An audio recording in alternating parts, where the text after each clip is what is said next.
Tony D and Little Joan with a screenwriter's rant on Love Lies Bleeding, starring Kristen Stewart as a lesbian who's the daughter of Ed Harris, who falls in love with a bodybuilder and she kills people. Smash like and subscribe. Thank you for smash liking and subscribing. Check out my books. Links in the description. Comedy Heart in South Jersey. It's the Pineys. Books 1 through 13 available at Amazon.com. Don't forget, Kindle Unlimited is free. Directed by Rose Glass. I think that was the name. I'm not sure who the killer is. I think it's Kristen Stewart, who either is a killer for hire for her dad, or the killer is actually the bodybuilder, or one or both of them becomes corrupted by Ed Harris. I'm not sure. I don't know who this guy is. There's another girl in it, and there's all sorts of raunchy sex scenes. It's called Love Lies Bleeding. I'm not sure what this is. I really am not. I mean, the music isn't great.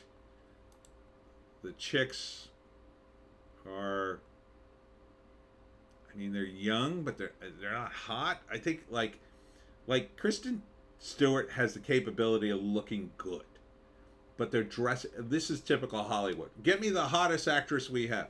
Okay, now dress her down, give her a bad haircut, and put her in a role like that. You know, and Hollywood loves to do these movies in which, first off, they're always, oh, we got challenge stereotypes. Oh, we gotta have a lesbian romance. I mean, that's sort of par for the course at this point. But they have these movies, and I'm trying to find a still from it.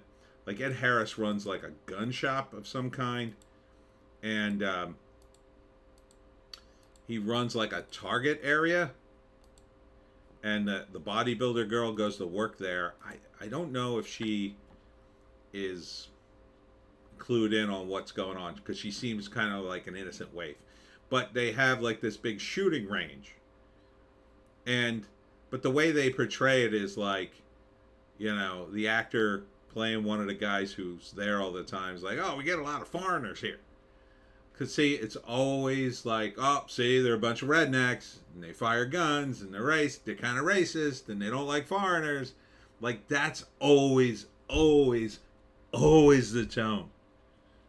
Now, is that true? In some cases, sure. I'm sure in some cases. Is it always true to the point at which, I mean, it's just a gigantic trope. You know, it's such a cliche. It's not even a trope, it's a cliche.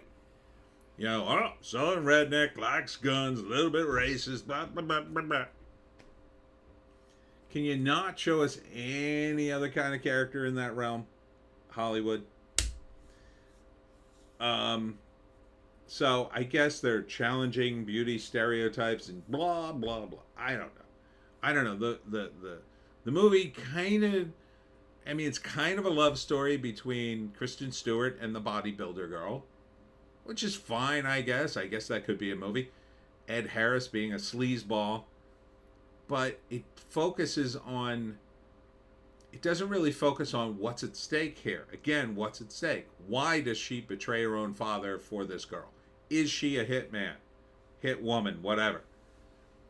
Or is it the bodybuilder? Like, why can't you just give us the basics of the movie in the trailer? Isn't that what you want? Aren't you supposed to be selling the movie instead of making us try to figure out what the movie's about? And while you're at it, why does Kristen Stewart, who isn't bad looking, look like an absolute mess in this with a terrible haircut? Why? I think it takes place in the past. It looks like it's the era before cell phones. But I'm not totally 100% sure, I think. But it may just be that she's so poor she's only got a landline, I guess. I don't know. I didn't see anything specific. Well, I guess the cars are pretty old, so yeah. So maybe this takes place in the 80s? So, who's this movie for? Like, it's a gangster movie, but it's kind of like off kilter because it doesn't seem to focus on the crime. Like, as a gangster aficionado of movies, I want to see action. I want to see what the crime is, like all those points.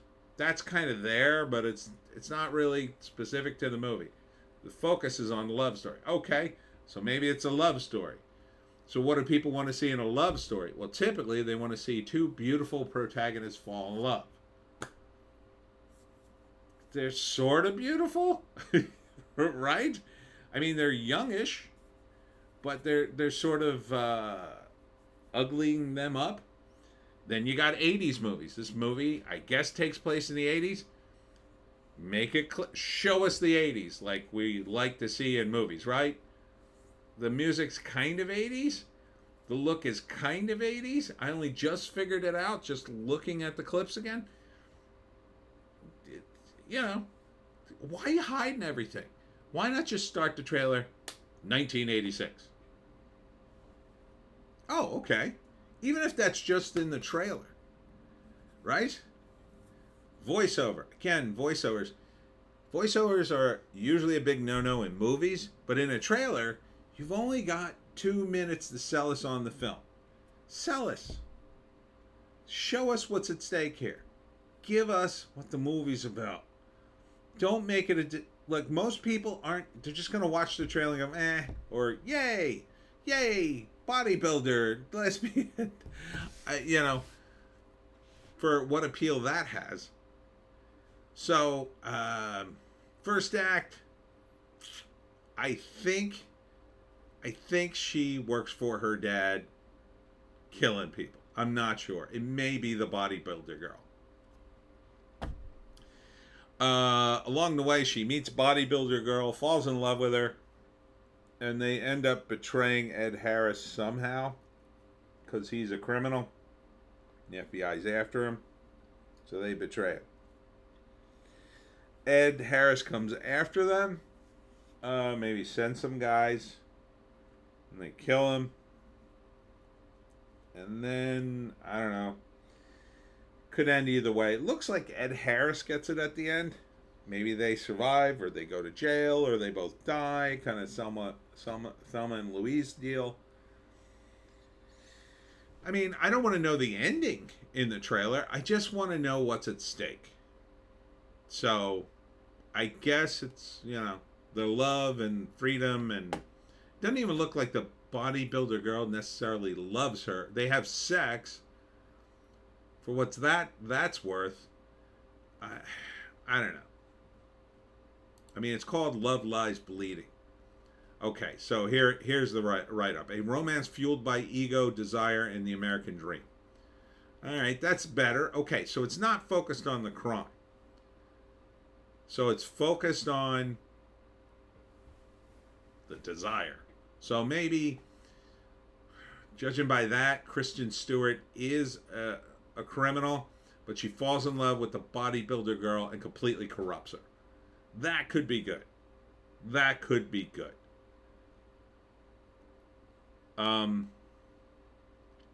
American Dream. I don't know. Is this going to be an anti-gun thing? Is that what this is going to be? Is half the cast going to come out the next gun violent incident and say, "Oh, we got to ban the guns," after, you know, using guns in their movies? I don't know. Would I see it? Probably not. I mean, it's just no. It's like the least appealing elements of movies that I like. Right? You got the 80s, not really getting the 80s vibe as strong as I would like. You got gangsters, not getting gangster action that I like. You got young women, they don't look great.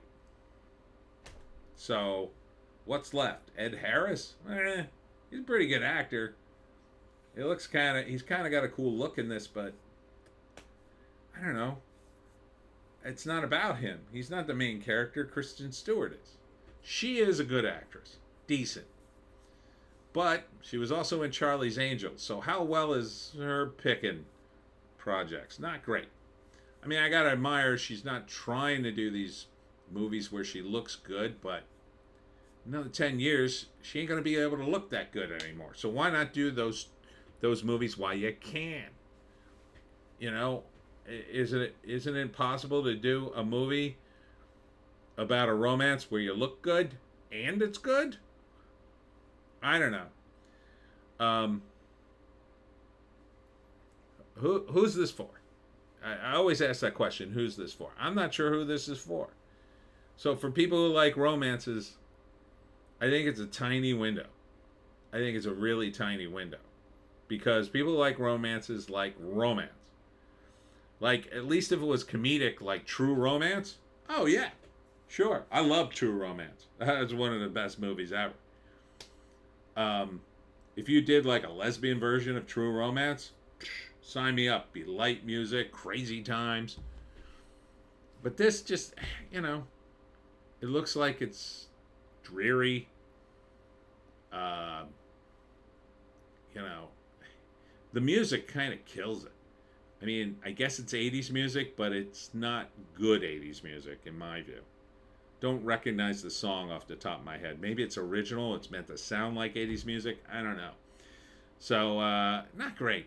Not great in my view. So, Love Lies Bleeding, coming out in the new year. Coming soon. Probably puts it in early March, maybe February. I mean, it's a romance movie. I mean, drop it in February. That would be, I think, your best shot. Drop it close to Valentine's Day weekend, and hope, I don't know, lesbians go see it. I guess that could be a strategy. Might work. Other couples maybe would see it. I don't know. I don't know how much of a crossover there is for romance movies like that. Like with Bound. Oh, I like Bound. That's a good movie.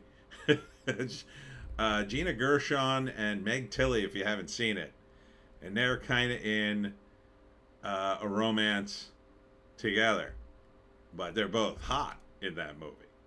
So it's pretty good. It's pretty good. This I don't know, man. I mean, and that movie's more serious, but it's kind of sexy too. I don't know. Anyhow, that's it for me, Tony D and Little Joan. Check us out on Odysee, Bitchute, and Rumble for our more bass takes. If you can find a more bass take, I mean, take it. I will be on TV on Thursday on RVN TV, but it's not airing on Thursday, I don't think. I got to ask the producer tomorrow when I talk to him. Yeah, I think it might air Sunday. I'll keep you apprised, but probably not this Sunday, obviously, because it's Christmas Eve. I hope they don't air it on Christmas Eve. That would suck. Like, oh yeah, we're going to put the show on Christmas Eve when no one's watching TV. That would be my luck. No, it probably won't air for a while, I guess. But I'll let you know. But it's called RVN Television. You can definitely see it on the internet. And Saturday will be the live stream where we do it live. And then do your Christmas thing. That's it. We'll see you.